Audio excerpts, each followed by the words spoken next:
Salam sehat, salam semangat buat kita semua. Berjumpa kembali dengan saya Frederick J. Pinakunari dalam channel hukum yang membicarakan tentang topik yang hangat pada saat-saat ini, yaitu tentang pertanahan. Kita tahu kasus mafia tanah masih sering terjadi.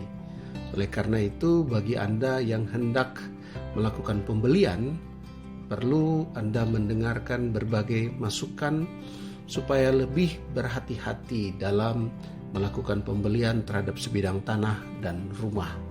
Sebelumnya, kalau rekan-rekan suka dengan channel ini, silakan subscribe, comments, dan like pada channel kami.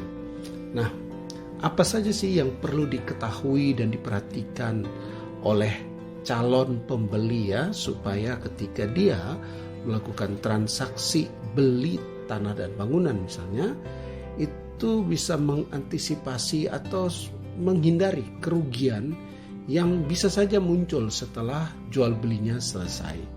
Nah, pertama kita harus paham mengenai prosedur jual beli tanah menurut hukum yang berlaku di Indonesia. Nah, jual beli itu kita tahu bersama merupakan suatu transaksi antara para pihak yang mengikatkan dirinya, di mana penjual akan menyerahkan benda yang dijual dan pembeli akan membayar harga yang disepakati. Itu diatur dalam pasal 1457 KUH Perdata. Selanjutnya, sesuai dengan peraturan pemerintah tentang pendaftaran tanah, untuk membuktikan telah terjadinya jual beli hanya dapat dilakukan dengan akta yang dibuat oleh pejabat pembuat akta tanah. Nah, ini penting ya, maka saya perlu tegaskan kembali bahwa bukti kalau jual beli itu sudah terjadi itu hanya dapat dilakukan dengan apa? Dengan akta yang dibuat oleh PPAT. Nah, akta tersebut kita kenal dengan nama Akta Jual Beli Tanah atau AJB ya, sering orang bilang AJB. Dan AJB itu adalah akta autentik yang dibuat hanya oleh PPAT. Jadi dalam transaksi jual beli tanah tidak bisa hanya dilakukan dengan membuat sebuah perjanjian jual beli oleh para pihak saja. Keterlibatan dari PPAT itu sebuah keharusan dalam proses jual beli tanah.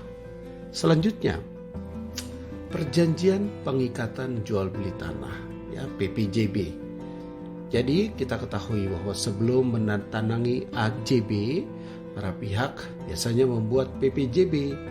Nah, Anda perlu pahami bahwa PPJB ini bukan akta seperti AJB yang dibuat di hadapan PPAT. Ya, PPJB dapat dibuat oleh para pihak di bawah tangan atau di hadapan notaris.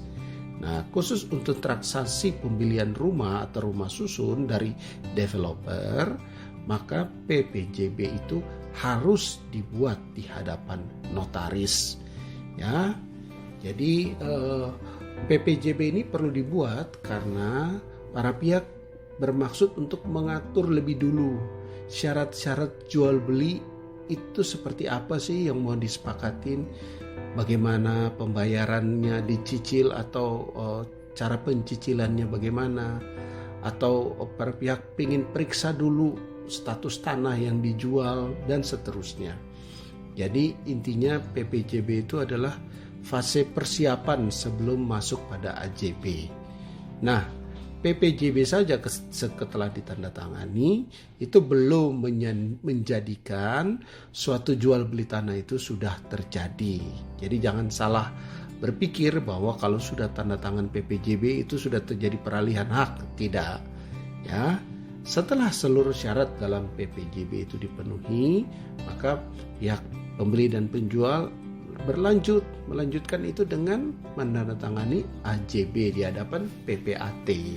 Untuk apa? Untuk memenuhi syarat jual beli tanah menurut hukum. Jadi PPJB beres dulu, baru kemudian lanjut ke AJB. Nah, ini beberapa hal yang perlu diperhatikan ketika kita bermaksud atau akan membeli sebidang tanah. Nah, setelah mengetahui prosedur jual beli tanah ya, seperti yang dijalankan dan dijelaskan tadi, maka berikutnya yang perlu diketahui adalah hal-hal apa saja yang terkait dengan tanah yang hendak dibeli tersebut. Ya, ini merupakan gambaran bagi penjual mengenai apa saja yang mungkin diminta oleh pembeli. Mengingat kepentingan pembeli adalah tanah tersebut tanpa cacat dan untuk menghindari potensi konflik atau kerugian yang bisa terjadi di kemudian hari.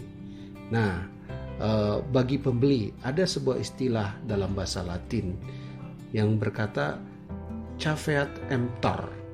Caveat emptor ini artinya apa? Kurang lebih begini, wahai pembeli berhati-hatilah. Ya, mungkin dalam bahasa Indonesia kita kenal dengan ungkapan jangan beli kucing dalam karung.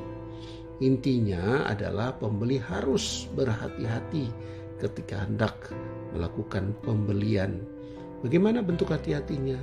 Ya, dengan memeriksa secara cermat apakah ada cacat dalam barang yang akan dibeli tersebut sebelum memutuskan untuk melanjutkan pembelian.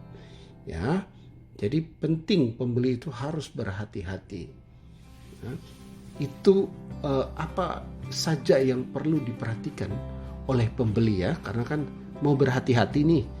Bagaimana cara berhati-hati? Nah, ini beberapa hal nih yang perlu diperhatikan oleh pembeli.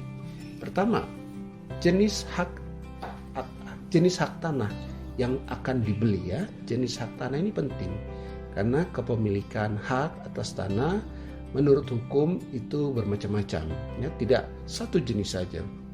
Kita kenal ya, ada hak milik, hak guna bangunan, guna usaha, hak pakai dan seterusnya.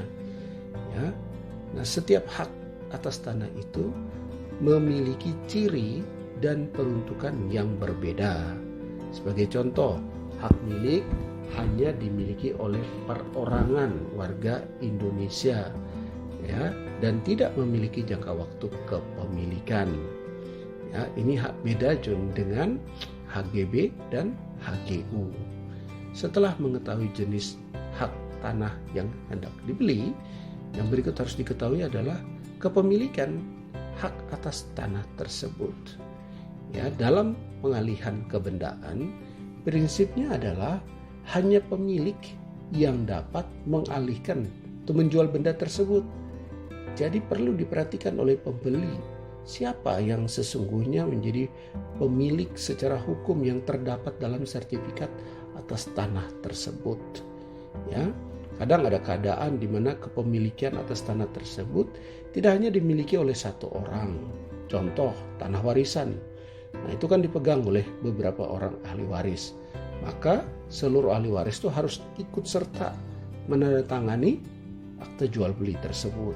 Nah, jadi hati-hati dengan kepemilikan, karena kalau tidak ada pihak yang belum terlibat, nah jual beli itu terancam bisa dibatalkan. Perhatikan juga apakah tanah yang akan dibeli itu dalam proses hukum apa mau disita, terancam disita. Nah, ini penting supaya jangan sampai setelah beli kemudian bermasalah karena dalam proses peradilan dan akan disita gitu. Nah, kemudian perlu diperhatikan juga ya, apakah tanah yang dijual itu sudah dijadikan jaminan ya, dengan hak tanggungan.